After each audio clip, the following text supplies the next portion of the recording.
Spider-Man, Spider-Man, what's the problem with Spider-Man? Well, I'm gonna tell you what the problem with Spider-Man is, other than my terrible singing.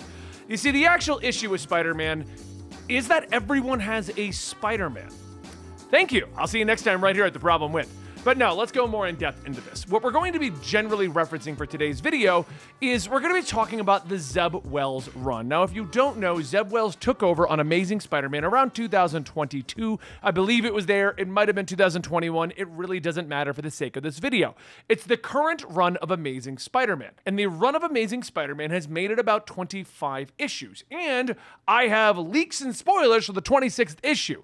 We're not going to be talking about those until the very ending so that you can jump in and you can jump out, I should say, if you don't want it spoiled. But what I want to talk about is the issue with the Zeb Wells run. Now, the start of the issue with the Zeb Wells run is really simple. It was Marvel, not Zeb Wells. You see, when they were starting up a brand new Amazing Spider-Man run, they ran a piece of art, which I'll have Dan put up because it should be pretty easy for us to find, a promo image that stated, "What has Spider-Man done?" What we saw was Spider-Man in what appeared to be a crater, tears running down his face, and that was the teaser. What did Spider-Man do?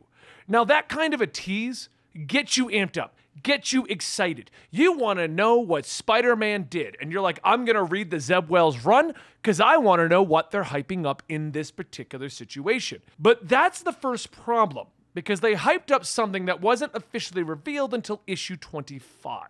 So we were given this big bait and switch. This storyline's going to be about some big thing that Spider-Man did wrong, but we're not going to know what it is. And to make matters worse, they teased at things that happened leading up to issue 25. So what Zeb Wells has done up to this point is he pretty much had the first 3 or 4 issues, or 5 issues, involved a Tombstone thing, in which Tombstone tricked Peter Parker into basically working for him and removing a competing gang.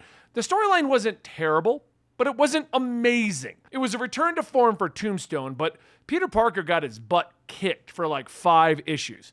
And you know what they didn't answer in this? What did Spider-Man do? Instead, we got teases like he's not with Mary Jane.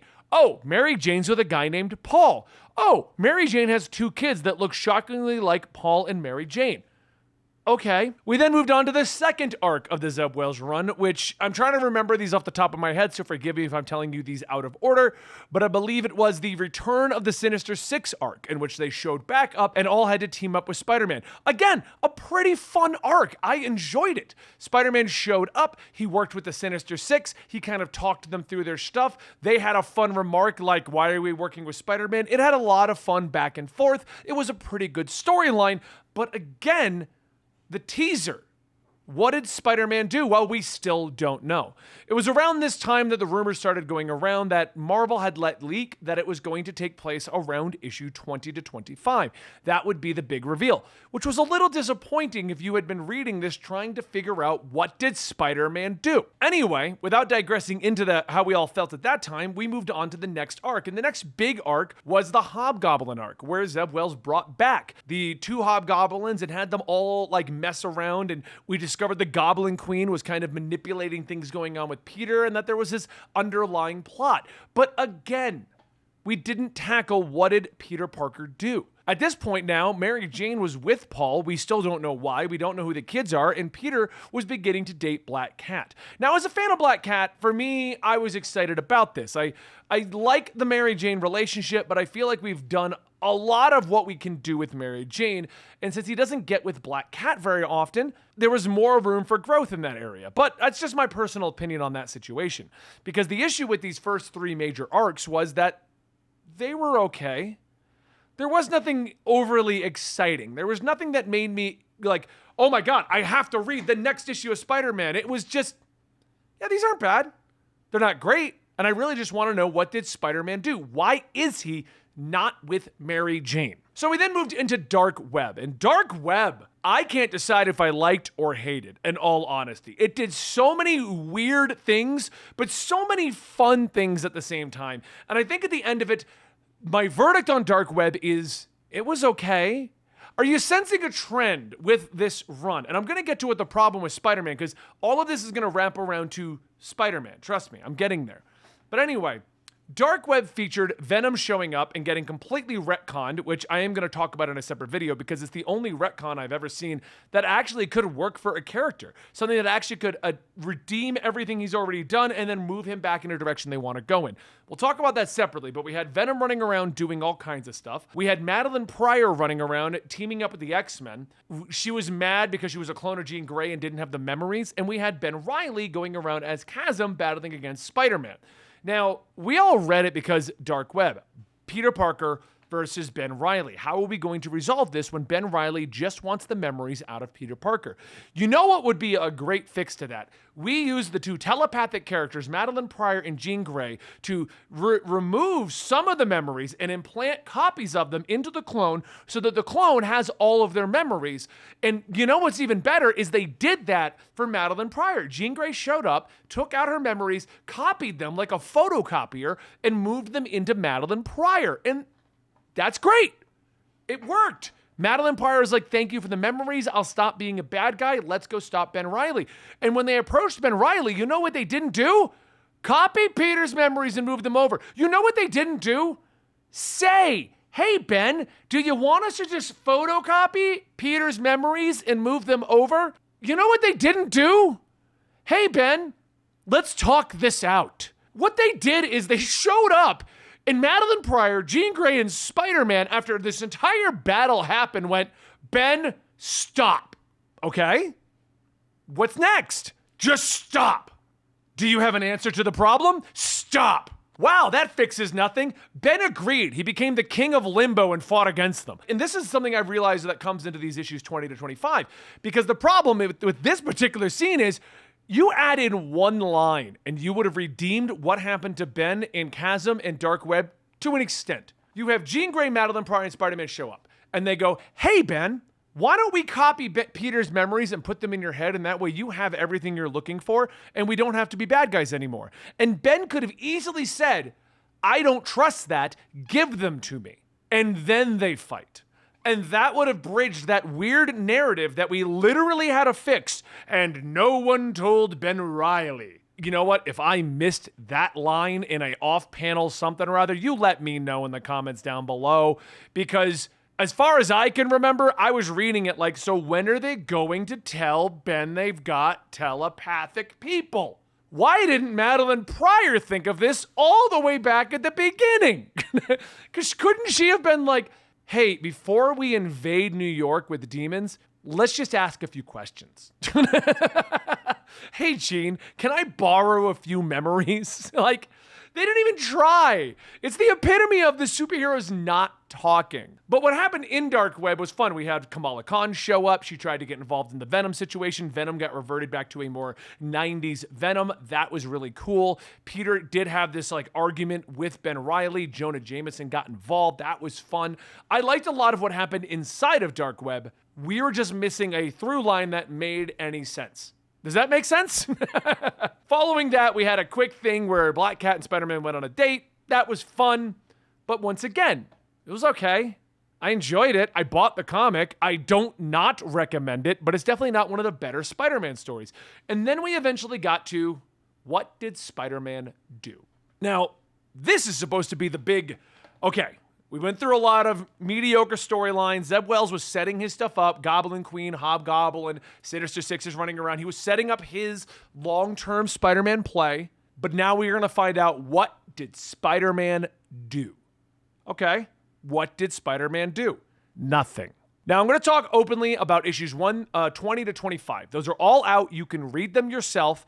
I will let you know when we move into issue 26 leaks, because I, in my job, have seen them. I know what they are. I don't want to spoil it for you guys if you want to read it when it releases. So don't worry, we're not going to touch on that, okay?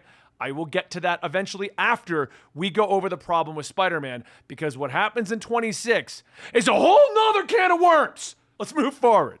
So in 20, we discover that Spider-Man and Mary Jane got sucked into an alternate dimension. A villain within there was going to suck the totem powder out of Spider-Man. Now, if you don't know what the totem power is, it's related to Spider-Verse, but it only gets referenced once in a while. The concept is that Spider-Man's powers are loosely mystical based, and that across the multiverse, he is known as the Spider Totem, and that there's these energy vampire type characters that want to consume the totems to get their power and become super powerful. So in the original Spider-Verse, well, all the way back when we discovered he was the totem, it's in a storyline called The Other. We don't worry about that. But in Spider-Verse, we discovered that Morlun and all those guys were hunting down the totems. So what happened now is this other villain, not Morlun and all them, but they sucked Spider-Man into this alternate dimension where he also brought Mary Jane with them because she was in a close vicinity and we need plot. So they all end up in this other universe with another villain who wants to consume the Spider Totem to get enough power to destroy the multiverse. In a quick rush trying to figure out what to do, they figure out a way for one of them to go home. Now, of course, Peter Parker wants to send Mary Jane home so he can deal with this evil villain without having to worry about the love of his life. But Mary Jane turns the tides on him quickly, sending him back over. So Spider-Man arrives back in New York in a miniature nuclear blast, creating a crater, and that is what did Spider-Man do? Nothing. You're going to sense a theme as I go through what happened within 20 to 25. Spider-Man and Mary Jane didn't do anything. Things were done to them. They had no agency or ability to react to what's happening because they were too busy just dealing with what happened to them. So anyway, Spider-Man comes back and he discovers that the other universe is moving much faster than our universe. So he's in a panic. He wants to get back to the other universe and save Mary Jane because he knows that every minute it happens here, like a month or two happens in the other universe. So a lot of time is passing while he's figuring out how to get back and deal with it. And the first thing he does is he breaks into the Fantastic Four building and he steals one of their smaller devices and he tries to break out. Johnny, Thing, Mr. Fantastic, and Sue all want answers, and Peter's only answer is, I don't have time to explain. If you're a Destiny fan, do you remember one of those crappy original cutscenes that came up with one of my favorite characters, the Exo Stranger? I don't have time to explain why I don't have time to explain. That's what Peter was doing. It doesn't make any sense because once again, and you'll understand my argument in a second, but all Peter needed to say was, she is stuck in another universe that is moving faster than ours. If they then proceeded to state, no, I need a better explanation, then Peter could have reacted in the way that he did, which was fight against them, break out of the building, okay? But a lot of the internet's argument is that's not how Peter would have acted, and we're going to come back to that in a minute. Peter then proceeded to get captured by Captain America, who proceeded to tell him that he showed up in a nuclear blast and that what he needed to do was go with Captain America, and within 24 hours they could resolve all of this, and then he could go back. In the comic, Peter told him that he doesn't have time to explain. I don't have time to explain what I don't have time to explain. And then he punches Captain America's shield into his face and runs away. What a little bitch. What could have happened is, Cap, you've been in alternate dimensions that move at different space, time, and different pacing. She's in a dimension moving faster than ours. If Cap then proceeded to state, well, we need 24 hours to clear this up, then we can figure that out. Then Peter punches the shield, knocks him in the face, and runs away like a little bitch. So what happened next is Peter eventually gets back. He discovers that it's been 4 years and change since he left. Mary Jane and Paul have become rather close, and they have found 2 kids. Found. We then get another issue that explains what happened to Mary Jane and Paul. Mary Jane and Paul were stuck in this hellscape of a universe trying to survive. She waited for Peter Parker as long as she could, but eventually felt he wasn't coming back. She then kind of started living with Paul, and she started taking care of these 2 random kids that she raised, and they kind of became a family over there. Then Spider-Man eventually came back, defeats the villain. They all go back to the main universe. Cool. So what happened, apparently, what did Peter do is nothing. Peter got sucked into a multiversal universe, comes back to our universe, small nuke happens, doesn't talk to anyone that he knows, gets back to Mary Jane, and Mary Jane has just had, I think Sal put it best when we were talking about this on our podcast, which is on our podcast channel, absolutely.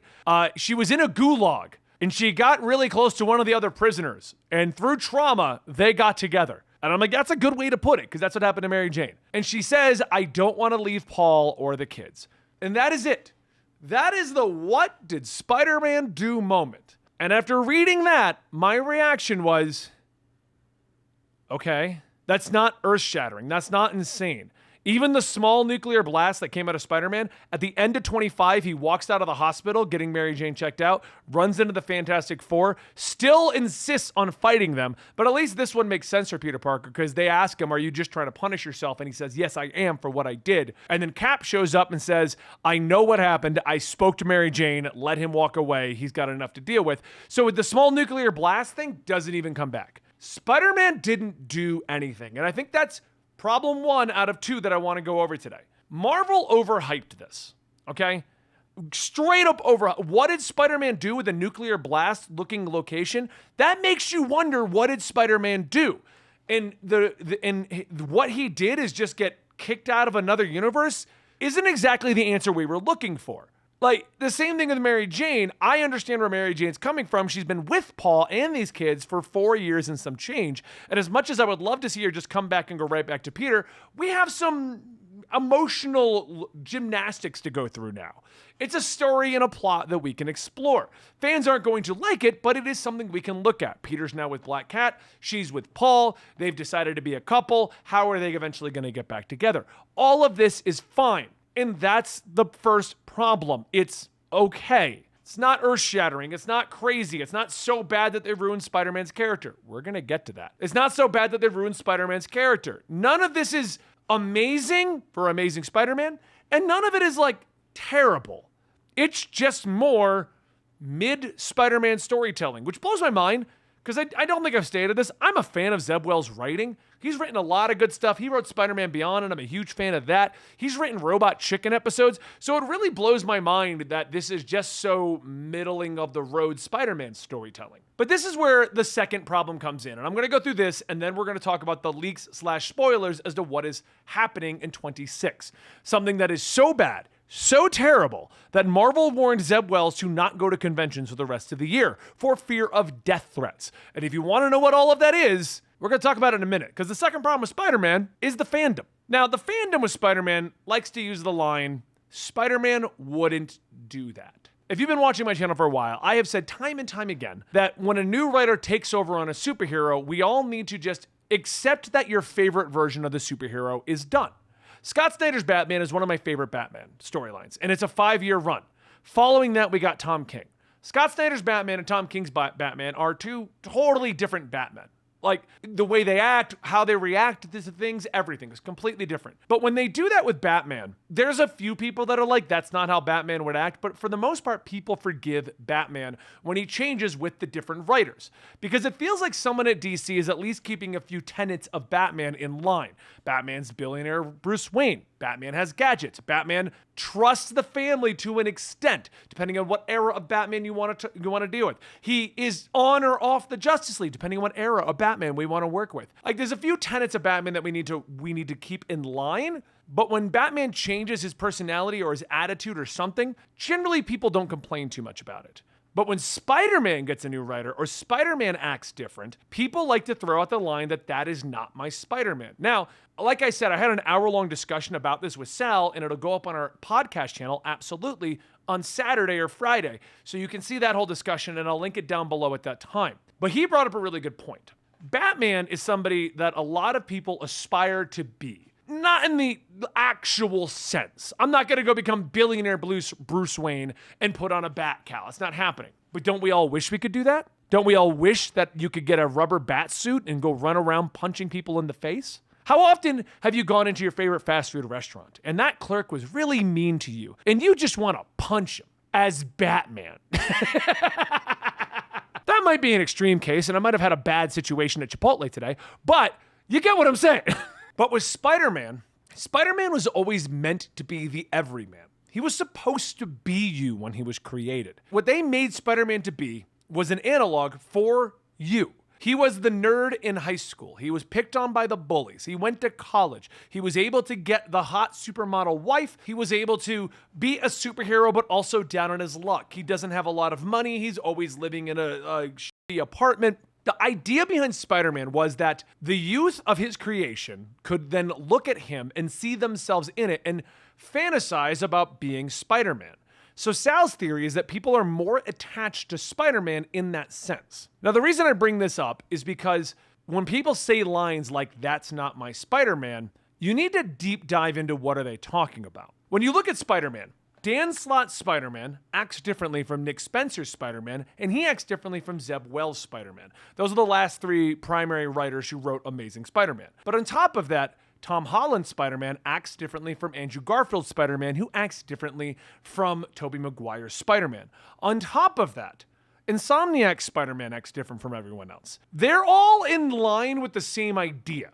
Kid who's down on his luck, can't seem to get ahead in life. He's supposed to be going after either Mary Jane or Gwen Stacy. He's got Aunt May and Uncle Ben. And I think that that's where the problem comes in. Because when you change Batman, you move him from the Manor to the Brownstone, or he's with Catwoman, or he's with Talia al Ghul. They change a few things and they keep him in line at the same time, but they change enough that I think people can recognize a different run. When Scott Snyder left the book and it became a book written by Tom King, the overall tone changed in its entirety. But when Spider-Man swaps around, I think they keep the tone a little too close. He pops quips. He's going to try to get around. He's recognizable as Spider-Man. And what that creates is you start to like a particular version of Spider-Man, be it Insomniac Spider-Man or be it the comic book Spider-Man. Maybe you like Dan Slott's Spider-Man. Maybe you like Nick Spencer's Spider-Man. And that's why when it comes to Zeb Wells' run, people stating Spider-Man wouldn't do that, that makes me pause. That makes me question what you're looking at. Because Spider-Man would do that. He would not even say that simple line of, "Hey, she's stuck in another dimension." Because that's how Zeb Wells is writing him. That's his version of Spider-Man. Now, the proper comment would be, "I don't like what Zeb Wells is doing with Spider-Man." That's a better way to word that. Because then you can say, that's what I don't like. Now, I do want to throw out there, people said that the Fantastic Four and Captain America also didn't act like themselves. And I will say, you're right, but that's forgivable. It's not a Captain America book. It's not a Fantastic Four book. Traditionally, if someone has a cameo in somebody else's book, it is to propel the plot forward, which means that they will act out of character traditionally. If you go all the way back to a lot of people's favorite runs in the Marvel Universe, Civil War, no one acted like themselves to make that work. Like, Civil War's entire conflict could have been resolved by going, "Hold on, you want to talk for 5 minutes?" Like, once things got to the point of, like, cities getting destroyed and stuff. So that's traditional. When people are crossing over or we're dealing with events, people are not going to act like themselves because they need to act how they need to act to make the events work. But anyway, so that's what I feel is the problem with Spider-Man. Spider-Man is everywhere. He's got so many versions, and we've all got our favorites. My personal favorites, Dan Slott's version of Spider-Man and the 90s cartoon version of Spider-Man. Those are my favorites. So everyone's got their favorite version of Spider-Man. But now, this was going to be the end of the video. I was going to end it here with the argument that the Zeb Wells run has basically been kind of okay, but not great. Which is what Amazing Spider-Man should be. For the record, Amazing Spider-Man should be knocking my socks off every other week when it comes out. That is the headline book for Spider-Man. I should be looking forward to that. Like, when I look forward to Chip Zdarsky's Batman, I get to Spider-Man by Zeb Wells. Like, I'll read it the week it comes out, but I don't rush to it on the day it launches. It's just, that's not how Spider-Man should be. But then my argument was then going to be that we all have our own favorite versions, and you just don't like Zeb Wells' version of Spider-Man, which is 100% okay. You're allowed to not like what version's coming out. But then I saw the leaks for issue 26. So this is your warning. Up till this point, my theory, because there was something that's going to happen in 26, and if you read the solicits, it said that someone is going to die. And so I had theories, but now I've seen the leaks, and we're going to talk about that. And there might be a whole other video directly focused on this, but this is your last warning. I've made my peace. I've said my point. I have told you everything, but this is dumb. Okay, so issue 26, let's get into it. My theory was that they were going to kill Mary Jane. Maybe. I didn't think it would actually go through, but I had to throw a fun theory out on our podcast channel. Absolutely. Linked it down below. But I didn't think they would actually do it. But the comment that I made on that show was, the issue is the only people who matter in this entire run are Spider-Man, Black Cat, Mary Jane, and Paul. And if they kill Paul, no one's going to care. But supposedly this is earth-shattering. So it has to be Mary Jane or Aunt May or Black Cat or someone that's a primary cast member. Bear in mind, these are leaks.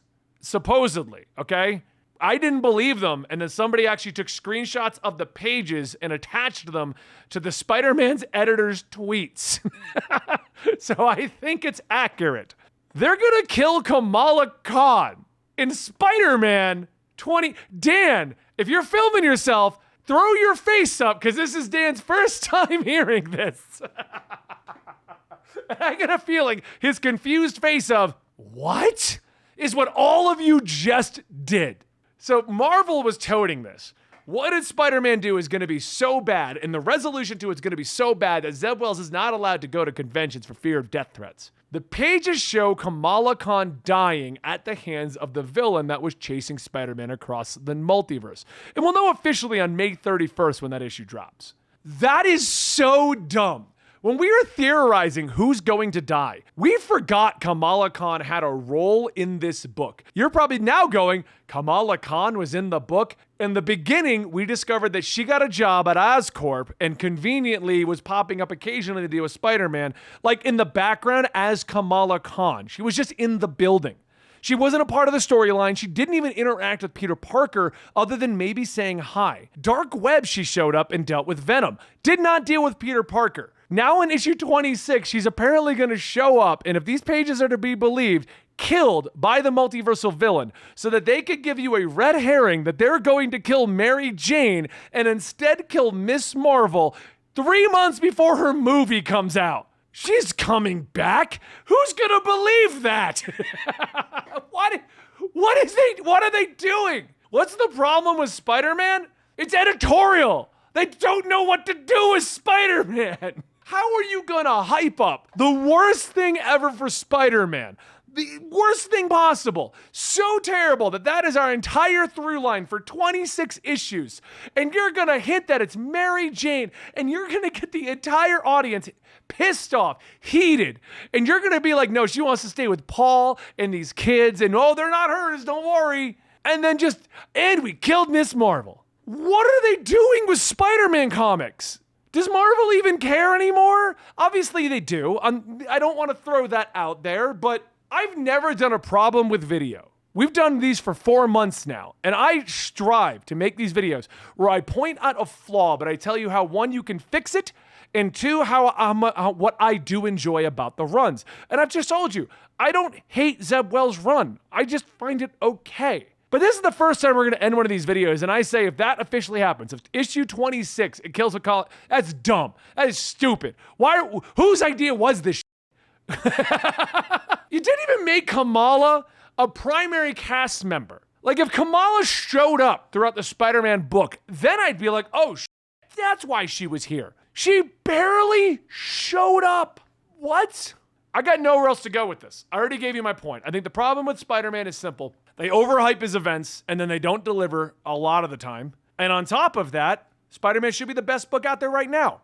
And on top of that, people have their own versions of what Spider-Man should act like in their heads. And sometimes a lot of you guys agree, like he should say something to the superheroes. And sometimes people have differing opinions on it, like with Dan Slott's run, where he became a multimillionaire and turned into Tony Stark. I didn't think that was a terrible progression for his character. But a lot of people didn't like it. They wanted him to be poor again. It just made sense to me that the super intelligent guy would eventually figure out how to become a multimillionaire. But anyway, back to what we're talking about here.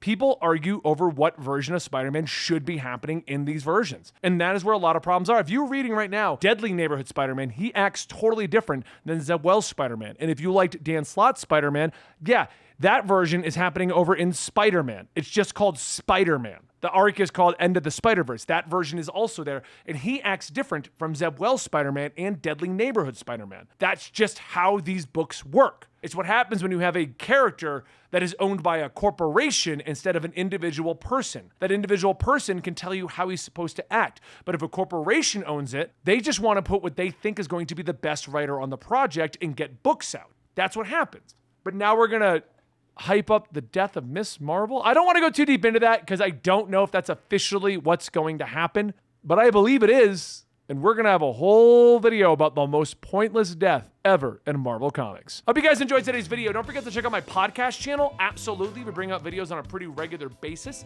And you can check out my Comicstorian channel, where I talk about manga on a regular basis. This is why I wear these manga hoodies, to cross-promote with Comicstorian. And you can check out our sponsor, Gamer Subs. I didn't bring them up in the beginning because I mentioned them quite a bit on the channel, but don't forget, they're a long-term sponsor, and I want to make sure you remember who they are. Thank you so much. I'll be back very soon with the problem with Wally West fixed. And then we're probably going to be talking about the most pointless death in Marvel, but we'll talk about that when it gets closer. Anyway, thank you guys so much. I'll see you here next week on The Problem With.